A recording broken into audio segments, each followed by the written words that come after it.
आखिरकार 5 साल के बाद एक बार फिर कैलाश मानसरोवर की यात्रा शुरू हो गई है। भगवान शिव शंकर के तीर्थ स्थान कैलाश मानसरोवर में भोले बाबा के दर्शन के लिए पहला जत्था रवाना हो चुका है। श्रद्धालुओं ने देवी देवताओं के समक्ष माथा टेका और यात्रा निर्विघ्न रूप से संपन्न होने का आशीर्वाद मांगा है। My name is Shailendra Sharma and I'm very excited to go to Kailash Mansarovar, the abode of Lord Shiva. And this yatra is starting after 5 years with a mutual agreement between Government of India and Government of China, and I'm very excited, looking forward to it. So how is the arrangement here?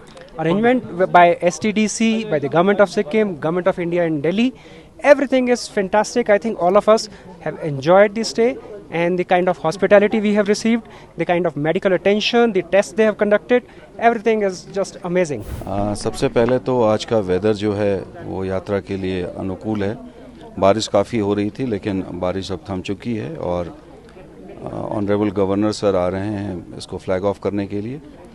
तो ना सिर्फ ITAP बल्कि state administration, army सबके साथ मिलके, custom, IB सबके साथ मिलके हम लोग पूरी तरह से तैयार हैं यात्रियों को सेंड ऑफ करने के लिए। 4 दिन जो हम यहाँ पर रुके बहुत ही अच्छा अरेंजमेंट था इंडो तिब्बत बॉर्डर फोर्स का और यहाँ के टूरिज़्म का बहुत बढ़िया अरेंजमेंट था। हमें कोई परेशानी नहीं हुई, खाना भी बहुत अच्छा दिया, स्टे के लिए रूम वगैरह भी बहुत अच्छा, हमारा मेडिकल का भी उन्होंने बहुत अच्छे तरह से ख्याल रखा और उनका बिहेवियर भी बहुत अच्छा था। How is the feel in the health care condition? Health हमारा ठीक है बिल्कुल, और यहाँ के हम इमिग्रेशन करने से 2 दिन बहुत बढ़िया हेल्थ है हमारी, अब कोई प्रॉब्लम नहीं। अरेंजमेंट बहुत अच्छा था, मतलब हमारी हमने जो सोचा था उससे भी बहुत अच्छा था, एक्सपेक्टेशन से भी बहुत अच्छा था और हर एक छोटी छोटी चीज़ों का उन्होंने हमारा ख्याल रखा। जैसे एक साउथ के थे तो उनके लिए स्पेशली उन्होंने अलग से बनाया। मेरा बेटा है, छोटा है, तो बच्चों को पसंद नहीं आता है प्लेन खाना, उन्होंने स्पेशली उसके लिए भी अलग से बना कर दिया। मतलब they have taken care of every little thing for us, छोटी छोटी चीज़ों का फैमिली उन्होंने हमारा ध्यान रखा है। देखो ये सिस्टर है, इन्होंने मतलब हमारा बहुत अच्छे से ध्यान रखा है। मानसरोवर में -1 से 2 डिग्री तक तापमान इस वक्त चल रहा है। आपको बता दें कि कोरोना महामारी के दौरान साल 2020 में कैलाश मानसरोवर की यात्रा बंद कर दी गई थी, लेकिन अब लगभग 5 साल बीत जाने के बाद फिर से ये यात्रा शुरू हो चुकी है जो अगस्त तक चलेगी। इस यात्रा में 20 साल से लेकर 55 साल की उम्र के लोग शामिल हैं। कैलाश पर्वत श्रेणी कश्मीर से भूटान तक फैली हुई है। इसमें झाचू और झोंगचू के बीच ये पर्वत स्थित है। यहाँ 2 जुड़े हुए शिखर हैं। इसमें से उत्तरी शिखर को कैलाश के नाम से जाना जाता है। इस शिखर का आकार विशाल शिवलिंग जैसा है। यात्रियों का चयन कैलाश मानसरोवर यात्रा के लिए पंजीकरण प्रक्रिया के तहत किया जाता है।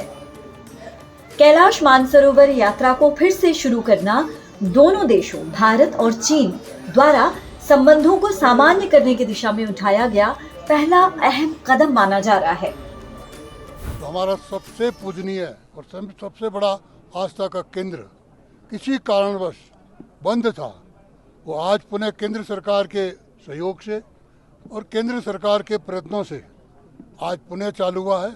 और मैं सिक्किम की पूरी सरकार, स्टेट सरकार और सिक्किम वासियों का भी आभार मानता हूं कि उन्होंने 2-3 दिन से लगातार उनका अथक सेवा की है, उनको जैसे यात्रा में जाए उसी तरह से उनका व्यवहार किया है।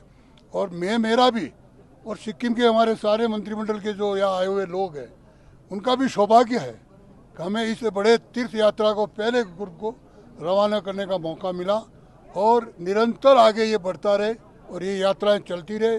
और यात्राओं को भी मेरी शुभकामना है कि वो भगवान मानसरोवर का दर्शन करके स्वस्थ होकर के पुनः लौटे, उनका पूरा जीवन सफल हो। इन्हीं शुभकामनाओं के साथ मैं यात्राओं को पुनः आभार मानता हूं और मैं यहाँ के हमारे ITBT, आर्मी, उन सब जवानों का आभार मानता हूं कि उन्होंने इतनी सुंदर व्यवस्था की है और इतनी अच्छी तरह से उनको रखा है। शायद यात्री भी प्रसन्न होंगे और हम सब भी इससे प्रसन्न हैं। गौरतलब है कि इस साल कैलाश मानसरोवर के लिए कुल 15 बैच रवाना होने हैं, जिसमें हर बैच में 50 यात्री शामिल रहेंगे। 5 बैच उत्तराखंड राज्य से लिपुलेख दर्रे को पार करते हुए और 10 बैच सिक्किम से नाथुला दर्रे को पार करते हुए यात्रा करेंगे। यात्रा जून से अगस्त 2025 के दौरान आयोजित की जाएगी। इस दौरान कुछ ऐसी तस्वीरें आई हैं जो वाकई मंत्रमुग्ध करने वाली हैं। ये देखिए कैलाश मानसरोवर दूर से कितना भव्य और कितना विहंगम दिखता है। आप भी कीजिए हमारी नज़र से कैलाश पर्वत के दर्शन।